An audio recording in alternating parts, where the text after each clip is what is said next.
Hello World, c'est le chat de la chaîne Code avec le chat. J'espère que tu vas bien. On se retrouve aujourd'hui pour le huitième épisode de ta série de vidéos où tu apprends Vue.js en codant le site Uber Eats. Et déjà, tu as pu le remarquer, j'ai changé le nom de la chaîne. C'est plus le chat Paris Coding Life, mais Code avec le chat. Je trouvais que c'est plus sympa et surtout on comprend mieux l'idée de la chaîne. La dernière fois, on avait terminé de faire nos cards, nos restaurant cards. Donc là, on va ouvrir le serveur pour revoir où on en était la dernière fois. Donc commande J, CTRL J selon l'OS pour ouvrir le terminal dans VS Code et npm run serve pour lancer le serveur. Ok, donc il s'est ouvert sur mon autre écran. Voilà. Donc on en était là. On avait 3 restaurants trop avec différentes restaurants de cartes personnalisées. Maintenant, ce qu'on va essayer de faire, c'est de l'intégration. Sur cet épisode, on va intégrer un header et une bannière pour que notre site ait plus l'empreinte du site Uber Eats. Dans ce header, on va mettre un input qui va être une barre de recherche. Et je pense que dans les prochains épisodes, en fait, on créera un algorithme. On pourra rechercher et il y aura les restaurants qui s'afficheront. Donc, comment on va faire? Déjà, on ferme et on va aller dans la home. Dans la home, on va créer le header. Pour l'instant, le header, on va le mettre dans la home, mais il sera peut-être voué à changer de place. On va faire .header. Donc là, on crée une div header.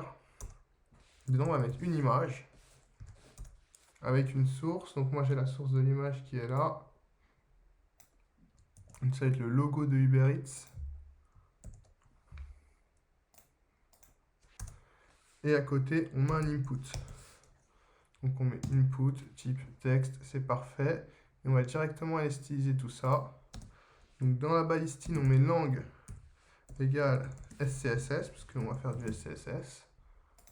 Et du coup, on ouvre notre home. Et dans notre home, ce qu'on va vouloir chercher, c'est le header. Donc point header.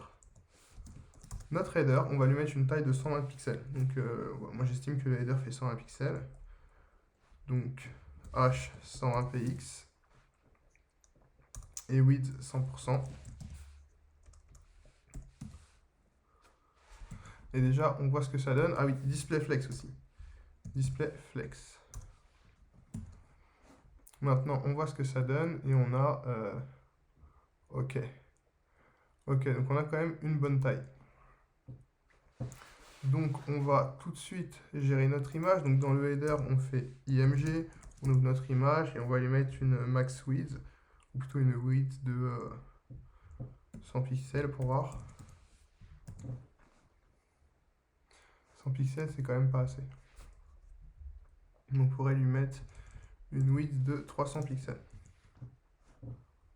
300 pixels, c'est un peu trop. 200. Ok, 200, ça m'a l'air pas mal. On va aussi mettre align item center à notre header. Et justify content space between, qui permettent, ce sont des propriétés de flex.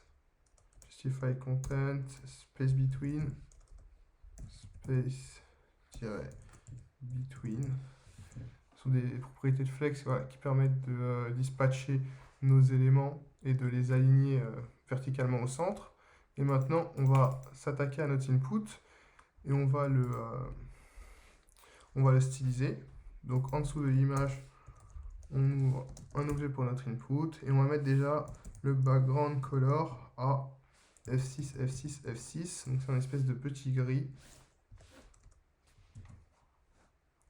Ouais, c'est exactement ça. On va enlever les borders, donc on met border de .none. Donc là, il n'y a plus de bordure. On va mettre aussi une height de 80 pixels et une width de 400 pixels. Voilà. Ouais, une height de 80 pixels, ça fait peut-être un peu trop. 60. Voilà, 60 pixels. Et quand on clique dessus, on va mettre outline 0. Outline de point. Outline none même. Outline none. Et il y avait un petit message. Alors, je suis sur site Uber Eats, moi j'ai mon écran en haut. Et c'est de quoi avez-vous envie? Ok, donc dans notre input, on va mettre un placeholder. placeholder. Et en fait, c'est un message qui est affiché avant que l'utilisateur il clique sur le input. Donc là, c'est de quoi avez-vous envie, point d'interrogation. Et du coup, comment ça se traduit? Voilà, de quoi avez-vous envie? Et on va mettre un petit padding left, donc de, je pense, 40 pixels. Padding left, non, 20 pixels. 20 px. Voilà. De quoi avez-vous envie? Uber Eats. Et je trouve que c'est un peu haut. Donc là, ça va être au niveau de notre app. Voilà, on a un padding. Donc on va mettre 0px, 20px. Qu'est-ce que ça fait? C'est-à-dire que là, il n'y aura plus de padding top et bottom, mais juste left et right. Et du coup, voilà, on a remonté. Donc là, déjà, c'est un peu mieux. Ça fait déjà plus site Uber Eats. On a le logo. On a le truc de recherche. On va mettre un petit... Ça sera peut-être pas dans cet épisode-là, mais dans un prochain épisode. On va mettre une espèce de petit logo recherché à côté. La petite loupe. Et juste, on va rajouter une bannière aussi. Donc, comment on va faire pour ajouter la bannière? C'est dans la home, toujours. Tac, tac, tac. En dessous du header.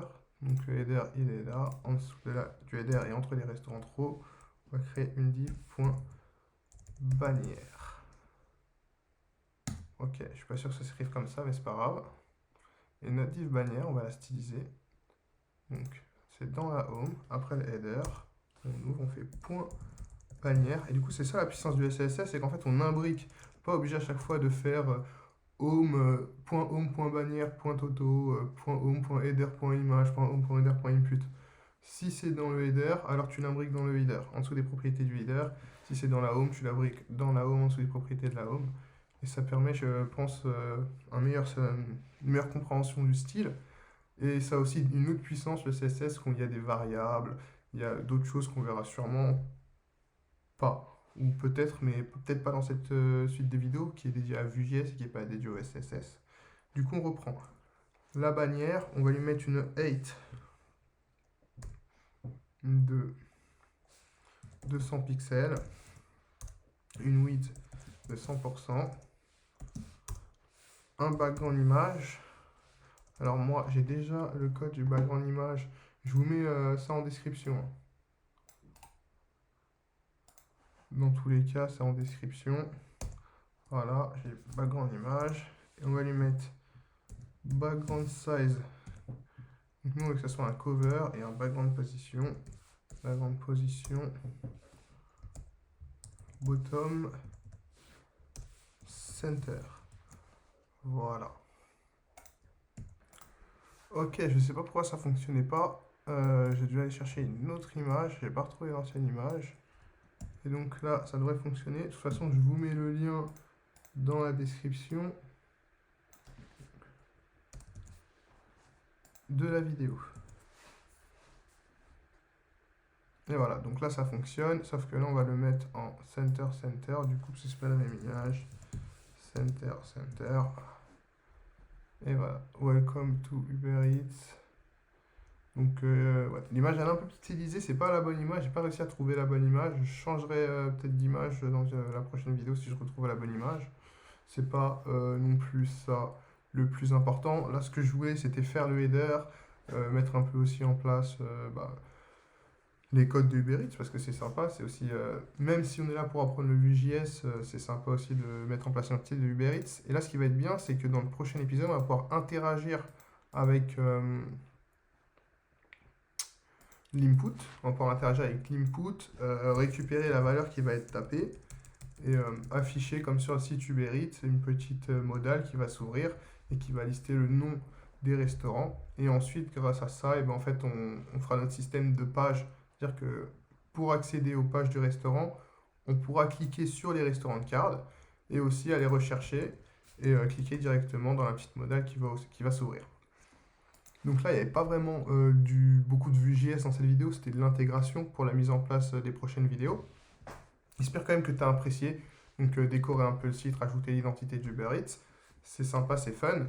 Abonne-toi, suis-moi sur Twitter. Du coup, le Twitter, ça a changé. Maintenant, c'est le chat code-ytb. Je crois que c'est ça, le chat code-ytb. Mets-moi un commentaire, dis-moi si tu apprécies suivre les vidéos jour après jour. Donc je sais que je suis pas très au point niveau planning des vidéos. Des fois, je vais en mettre 3 jours d'affilée. Des fois, je vais en mettre 2 dans la semaine, une. Je fais au mieux pour sortir des vidéos dans un rythme linéaire.